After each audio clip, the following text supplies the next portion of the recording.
Salut à tous, salut Clem. Bienvenue dans ce podcast spécialisé cyclisme, spécialisé aussi sport un peu plus largement sur des épisodes que vous verrez un peu plus lointains. Pour l'instant, on va se concentrer sur la principale activité de cet été, je pense pour tout le monde, en tout cas j'espère, le Tour de France. Comment ça va Clément aujourd'hui? Écoute, ça va très bien. Très heureux de débuter ce nouveau podcast avec toi et de pouvoir parler du Tour de France qui risque d'être un événement exceptionnel.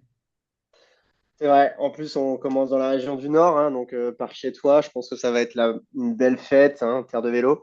Euh, Tu veux qu'on commence peut-être par parler donc de ces trois étapes-là? Je pense qu'on va s'attarder un petit peu plus sur celle-là, un petit peu moins sur certaines qui risquent d'être un peu plus étape sieste, comme certains disent, pendant ce mois de juillet. Donc voilà, première étape en 100% lilloise, avec bien sûr un détour dans le 59 et dans le 62, avec bien sûr trois ascensions, Notre-Dame-de-Lorette et surtout le Mont Cassel et le Mont Noir, avec une arrivée au centre de l'île. Bon, bah, là, pas de photo, hein. On se connaît les favoris du Tour de France, mais on connaît aussi les favoris de cette arrivée. Oui, c'est ça. Donc on a une première étape de sprint.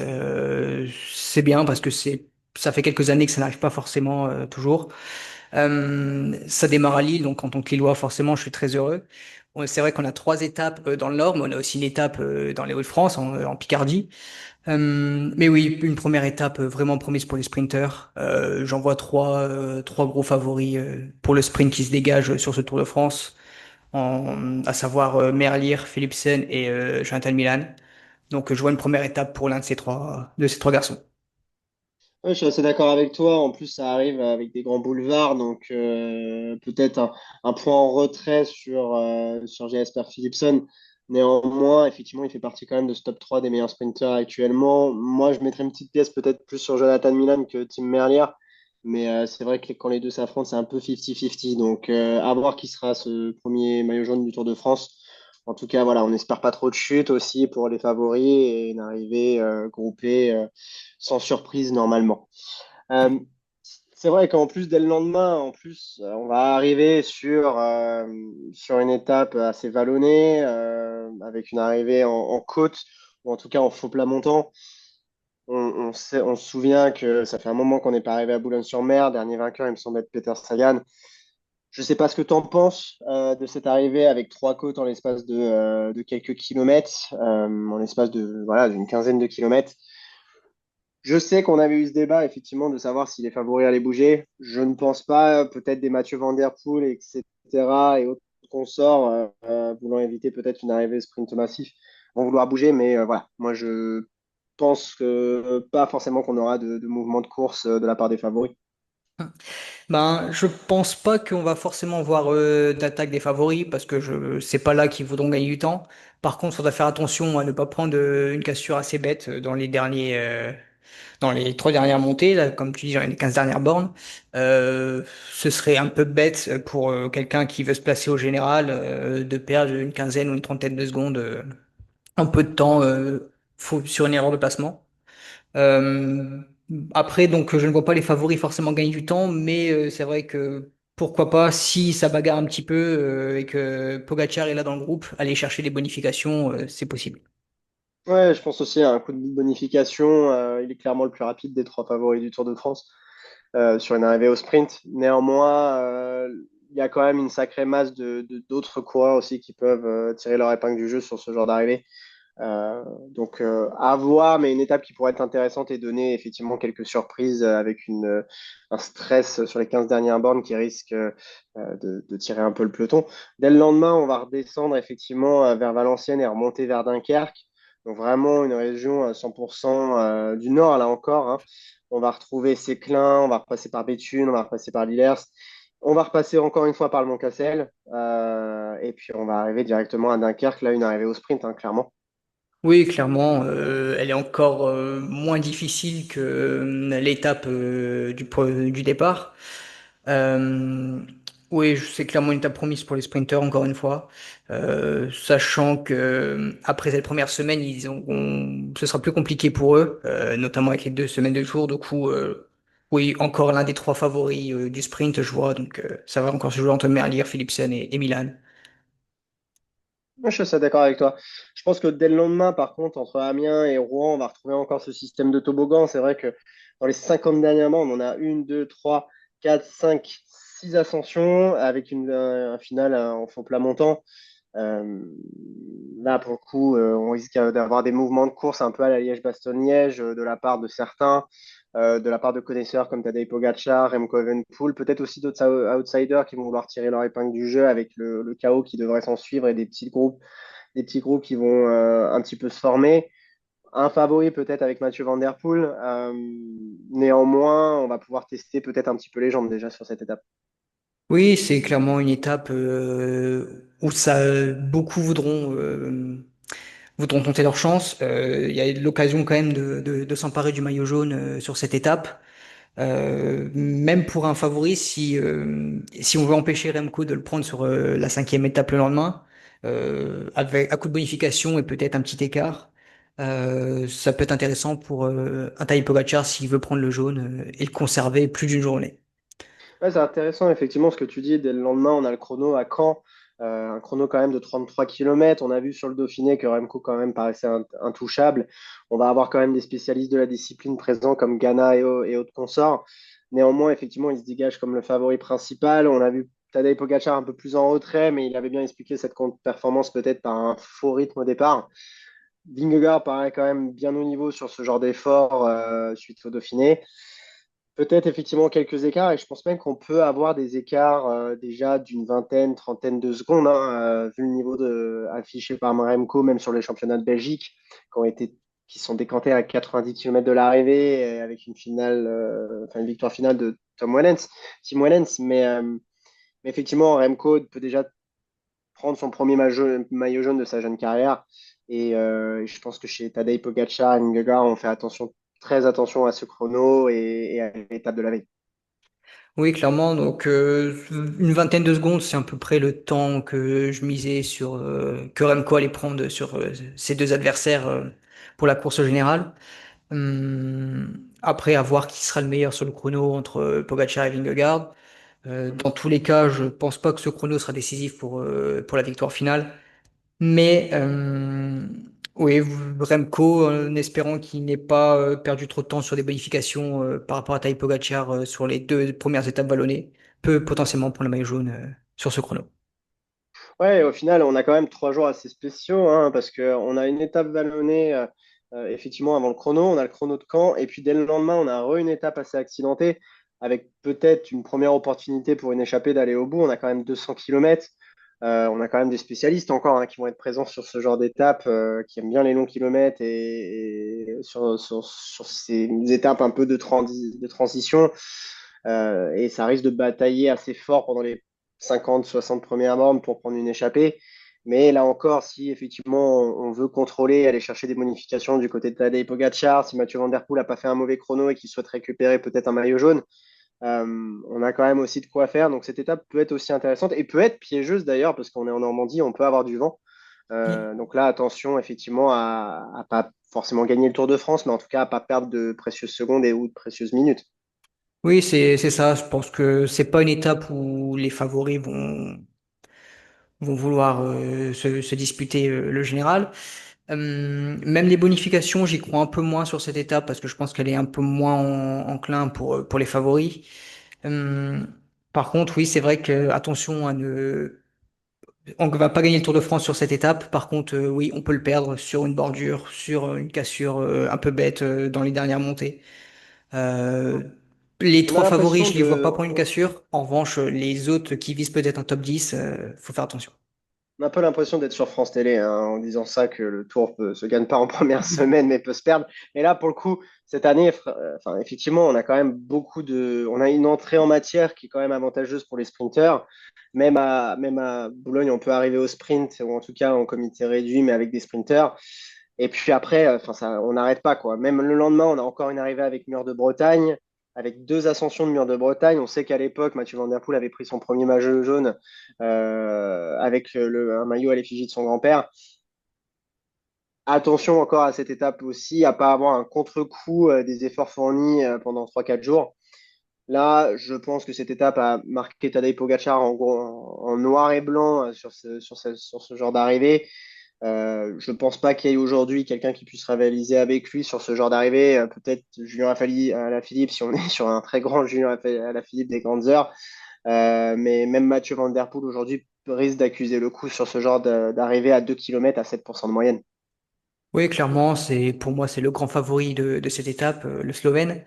Hum, je pense que ça va arriver groupé. Et s'il est dans le groupe, il voudra gagner. En plus, le mur de Bretagne, c'est un peu mythique. Donc, c'est une étape qu'on veut prendre quand on est un coureur comme Tadej Pogacar qui veut battre tous les records. Je pense que ça intéresse grandement. Mathieu Van Der Poel, c'est vrai que ça peut être compliqué pour lui, mais comme il a déjà gagné, il aura aussi à cœur de prendre cette étape. Donc, attention à Mathieu Van Der Poel. Ouais, on a assez peu parlé par contre de trois gaillards sur ce genre d'étapes qui peuvent tirer leur épingle du jeu sur ces étapes qu'on a vues depuis le début. C'est Romain Grégoire, Kevin Vauquelin et peut-être Valentin Mandoise dans un second rideau. Vu ce qu'ils nous ont démontré sur le Tour de France, excusez-moi, sur les championnats de France, on sait que Damien Gaudon ne sera pas présent. Euh, Moi, j'aurais quand même tendance à mettre une petite pièce aussi sur Romain Grégoire, qui a quand même montré sur le Tour de Suisse qu'il était présent. Kevin Vauquelin aussi, qui n'ont pas peur des forts pourcentages, à eux deux, des purs punchers, et en même temps qui savent aller vite au sprint. Je ne serais pas surpris quand même de voir ce genre de coureur être dans la capacité de battre Tadej Pogacar si on arrive au sprint, s'il n'a pas fait la différence avant. Puisqu'on sait que Tadej Pogacar a accentué normalement sa préparation sur le Tour de France plutôt sur les longues ascensions. Alors Oui. que bon, on sait très bien que Kevin Vauquelin et Romain Grégoire vont pas viser le top 10 sur le Tour, ils veulent des étapes, ils veulent peut-être éventuellement des maillots à poids. Euh, mais là, je pense quand même qu'on pourrait être agréablement surpris vu le niveau affiché par les deux Français. Oui, clairement, à voir. Est-ce qu'ils vont réussir à battre Tadej Pogacar? Je pense que c'est compliqué, même si oui, comme tu l'as dit, il a plutôt axé sa préparation sur les montées longues. Euh, Peut-être anticiper, Hum, attaquer avant, au début de la montée, attendre une petite cassure, un trou, le piéger. Je pense que c'est des coureurs qui sont assez forts. On se rappelle aussi d'Alexis Vermos qui avait gagné hum. sur le Mur de Bretagne, un peu en anticipant l'attaque des favoris. Donc oui, peut-être ce scénario est possible pour les Français. Ouais, je suis assez d'accord, effectivement. Et puis, vu ce qu'ils ont montré sur le Tour de France, ils ont le coup de rein en ce moment, quand même, nécessaire pour faire la différence sur un moment de flottement. Et ça, franchement, ce serait super de voir un Français gagner un Mur de Bretagne. Le lendemain, étape sieste, Châteauroux, arrivé au sprint. On va reprendre les trois favoris. Je te propose qu'on passe un petit peu cette étape rapidement. Mais Oui, là, normalement, pas de surprise, hein. On aura au final. D'ailleurs, j'ai sauté effectivement, pardon, Laval Espace Mayenne avant Châteauroux, qui là aussi sera une étape vraiment 100% sprinter. Donc un samedi dimanche plutôt ronflard, on va dire ouais, cette année. c'est l'occasion d'aller chez mamie, manger un bon repas et Effectivement, et mettre le France 3 et France 2 au coin de la télé et de pas écouter tout ce qui se discute à table. voilà. Euh, Après, on a par contre une super étape. Moi, j'adore cette région, vraiment avec le Puy du Sancy arrivé au Mont d'Or. Euh, Là, on a quand même au final 4 400 mètres de dénivelé, donc ça commence à faire. Moi, je verrais bien échapper, à part si on veut s'expliquer un petit peu déjà ou se tester fortement entre les favoris. Éventuellement, peut-être un outsider type Almeida ou Jorgensen qui peut peut-être tirer son épingle du jeu justement pour aller tester les autres équipes. La montée finale est quand même assez roulante pour l'avoir déjà faite, assez en serpent, j'ai envie de dire. Donc ça peut être super sympa pour les échappés ou en tout cas quelqu'un qui peut anticiper peut-être sur la montée de la Croix Saint-Robert. Et qui peut justement tirer son épingle du jeu parce que c'est pas une montée droite et on peut peut-être voilà, esquiver le peloton et s'en sortir avec quelques secondes d'avance. Oui, c'est ça, c'est un profil qui correspond parfaitement aux échappées.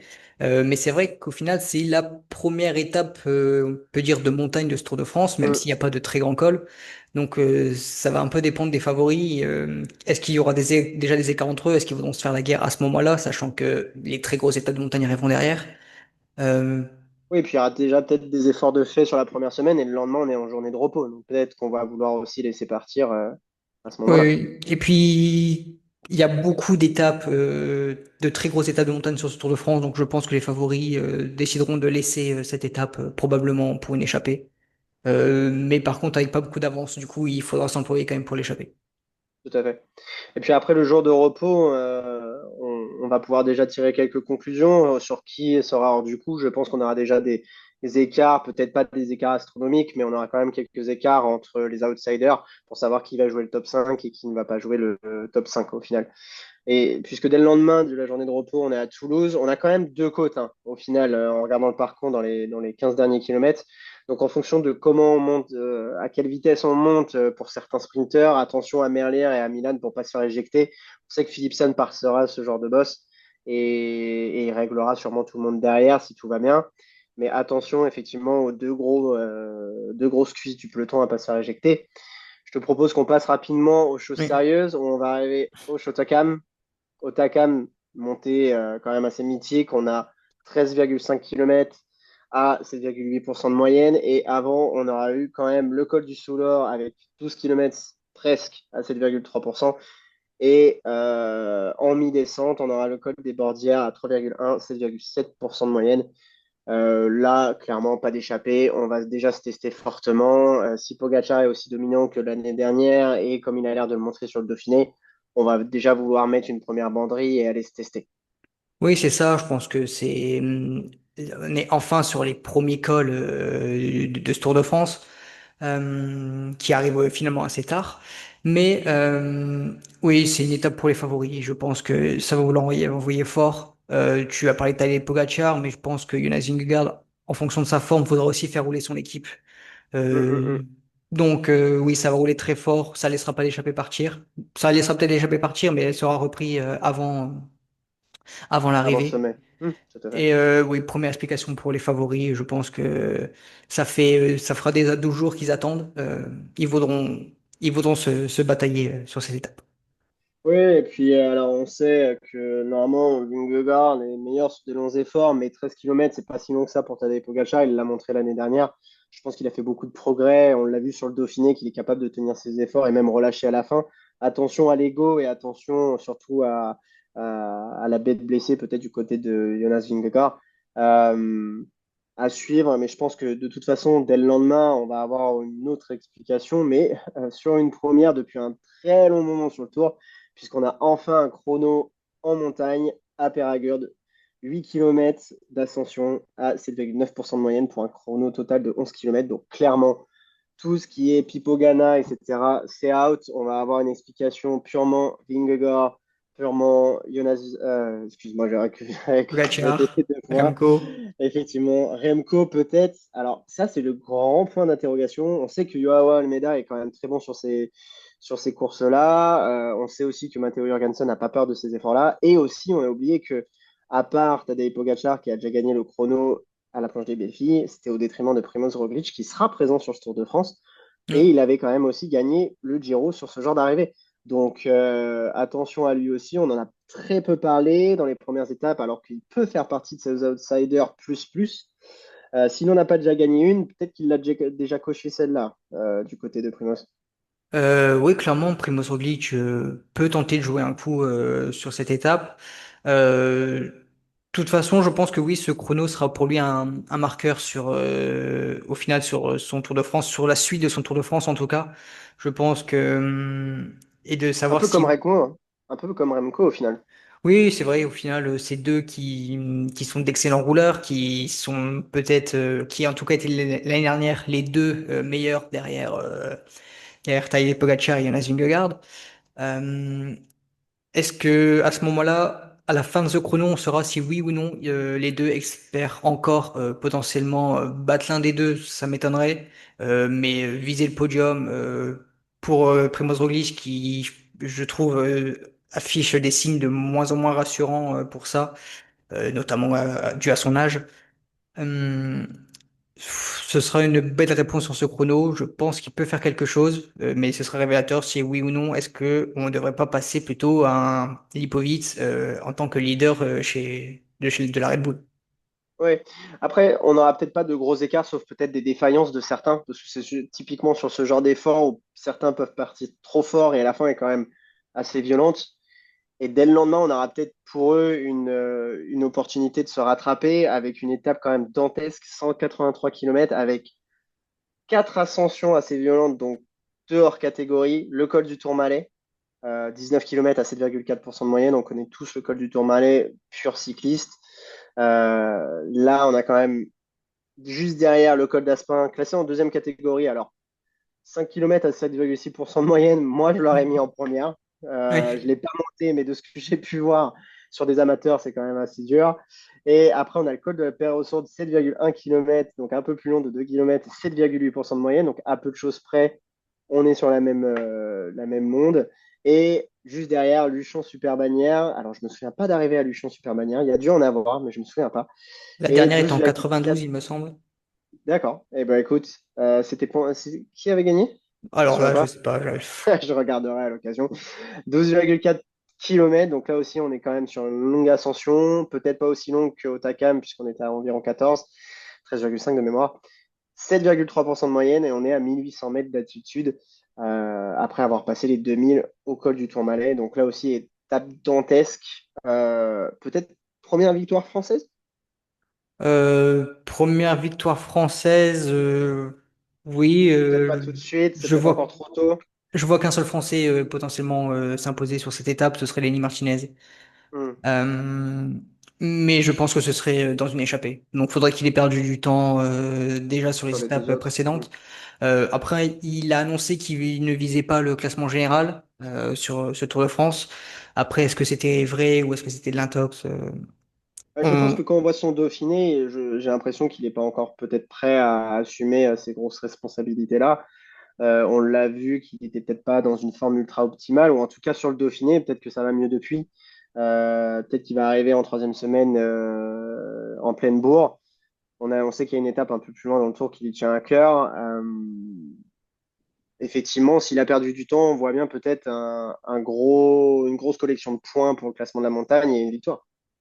Oui, c'est ça. Et puis, je pense que à mon avis, il perdra du temps en première semaine avec tous ces toboggans sur ces étapes vallonnées. Le chrono de 33 km, pareil, il perdra un peu de temps sur les favoris, même s'il n'est pas si mauvais que ça en contre-la-montre. Euh, mais je pense que sur de longues échappées, il peut finalement se replacer dans une bonne place au général à la fin du tour. Donc pourquoi pas une victoire de Nini Martinez, mais sinon je pense que il y aura déjà une belle bataille sur les favoris sur cette étape. Mhm. Est-ce qu'ils laisseront l'échappée aller au bout? Je ne sais pas, mais en tout cas, c'est sûr que les favoris se feront la guerre ici. Je suis assez d'accord avec toi. Le lendemain, en plus, on a une étape où, pour le coup, on a une forte chance d'échapper victorieuse, à part si les sprinteurs ont vraiment envie de se faire mal. On a quand même une ascension de 6,2 km à 5% de moyenne. Puis après, une longue ascension avec un pas du 100 à 2,9 km et 10% de moyenne, à environ une quarantaine de kilomètres de l'arrivée. Peut-être qu'on aura quand même bien effectivement tapé dans les réserves. Je pense que les favoris vont peut-être laisser filer et ce sera aux sprinteurs de contrôler. Et là, pour le coup, Carcassonne, ce serait super d'avoir une arrivée d'échappée, pour le coup. Oui, je pense que ce serait une l'échappée. Les sprinteurs et leurs équipes risquent d'arriver assez fatigués après ce passage dans les Pyrénées. Mm. Hum, je vois bien Romain Grégoire peut-être sur cette étape, Mhm. prendre l'échappée, arriver au bout et régler tout le monde au sprint, à voir qui sera bien sûr dans l'échappée. Mais ouais, peut-être une victoire française sur cette étape. Tout à fait. Le lendemain, on est de repos. Enfin, le lundi, je pense que tout le monde va souffler. Et après, on attaque malheureusement en sortie de jours de repos. On sait que c'est pas facile pour tout le monde, mais ça va. Ils ont été cool, ils ne l'ont mis qu'une fois le moment tout.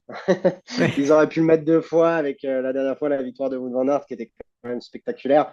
Donc pour rappel, le moment tout, c'est 15 km, presque 16 d'ascension avec 8,8% de moyenne avec une arrivée presque à 2000 mètres, col ultra mythique. Je pense que on a tous rêvé de le monter. Je l'ai pas monté. Je ne me souviens pas si tu l'as déjà monté, Clément. Non, pas celui-là. Euh, bon, bah, l'été prochain, c'est parti pour nous, hein. Et bon, bah là, on sait que Lini Martinez l'a quand même coché.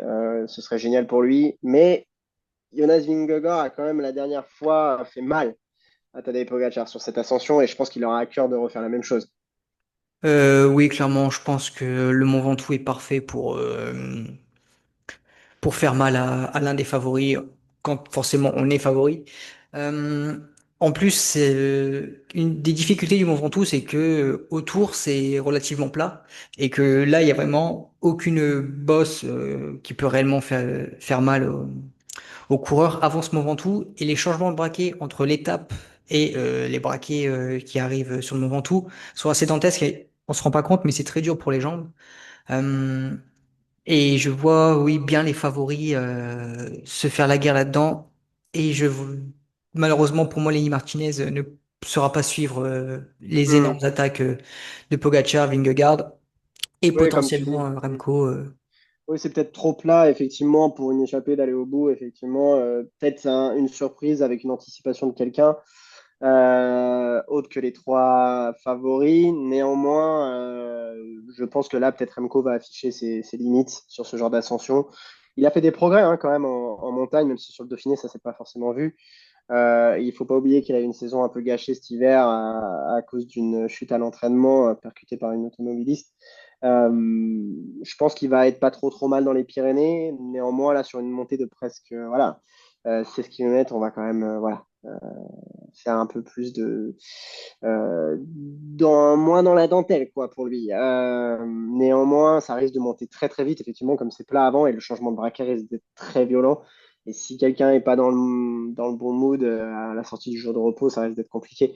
Mais bon, heureusement pour eux, dès le lendemain, on est sur une étape de sprint. Moi, je vois bien sur ce genre d'arrivée Philipsen tirer son épingle du jeu après des arrivées au sommet qui vont être plus difficiles pour les deux autres. Voilà. Après, on va retourner sur des choses sérieuses. On est déjà à l'étape 18. Donc, ce sera passé quand même très vite. On a eu une première semaine dantesque, une deuxième semaine qui aura déjà fait des écarts. On a le Mont Ventoux qui coupe. On n'a même pas deux étapes de sprint d'affilée. Et là, on a la nouvelle trouvaille des années 2020. On a tout simplement col du Glandon, 21 km à 5,1% de moyenne. Déjà, là, on sait qu'on est dans les Alpes, vu la durée de, Oui. de l'ascension. Puis derrière, le col de la Madeleine, par le montant, enfin, par le côté qui, moi, je trouve peut-être le plus dur, puisqu'il est le plus régulier jusqu'au bout. On n'a pas de palier, comme si on vient de Notre-Dame de Briançon. Euh, on passe la barre des 2000 mètres, donc 19,2 km à 7% de moyenne, enfin 8%, pardon, 7,9. Et puis après, Courchevel, col de la Loze, dernier vainqueur, je crois que c'était Félix Gall, il me semble. Et ce jour-là, la débâcle qu'avait pris Tadej Pogacar était quand même impressionnante. On sait qu'il avait eu sa préparation de gâchée à cause d'une chute sur Liège-Bastogne-Liège, il me semble. Et là, on a quand même 26 km d'ascension à 6,5% de moyenne. Et si on se souvient, on a surtout les dernières bornes qui sont terribles. Vraiment terribles. Et je vais te laisser y Il y aller, a plus de mais 2000 pour mètres d'altitude en moi, plus de ça. ouais, effectivement, on est à 2300 mètres. Et là, pour moi, Jonas Vingegaard va être déchaîné, je pense, sur cette étape. Oui, j'espère qu'on aura un Jonas Vingegaard en meilleure forme que lors du Dauphiné, ou en tout cas plus proche de Tadej Pogacar, parce que je pense pas qu'il était en très mauvaise forme non plus sur le Dauphiné. Mais oui, si on a les deux favoris qui sont à un niveau plus ou moins similaire, je vois Jonas Vingegaard plus fort sur cette étape. On passe deux fois la barre des 2000 mètres, on sait que c'est les ascensions qu'il aime. Euh, et puis peut-être que mentalement, la débâcle de Tadej Pogacar en 2023, euh, Ouais, il me semble 2023, ouais. peut-être que cette débâcle justement lui reste encore. Alors c'est pas on monte pas du même côté l'ascension, mais au final c'est surtout ce qui est mythique avec, alors que ça démarre que depuis 2020, ce qui est mythique avec ce col de Halo, c'est les trois derniers kilomètres essentiellement.